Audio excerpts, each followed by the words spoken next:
Oh, ayan na idol ang ulan oh. Salamat, nabawasan din ang init. Kaso hindi tayo makapagtrabaho kasi maulan idol. Yaw tayo ngayon. O tingnan mo ito idol, yung CR nito.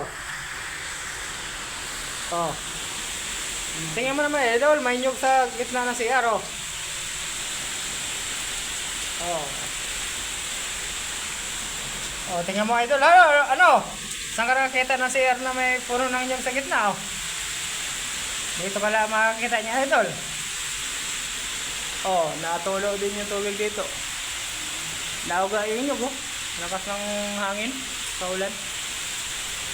Dito kasi idol, sa resort, bawal putulin ang mga puno-puno.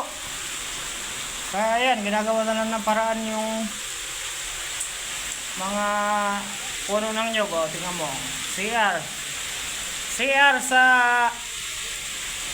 CR na may puno ng nyug. O, yun o. Taas niya na idol. O, nauga pa, gawan ng ulan. No. O, tapos naka-tiles pa yan. O. Ganyan ang mga CR. Tapos bawal yung putol ng mga puno idol. Kung sa iba yan, putol na yan. Pero dito sa resort dito idol, negative yan. Hindi mo pwede. May kalumpit pa ngayon no? May kabila. Nasa loob din ng CR yun idol. O, di ba? O, ganda yan. Kaya naabot yan.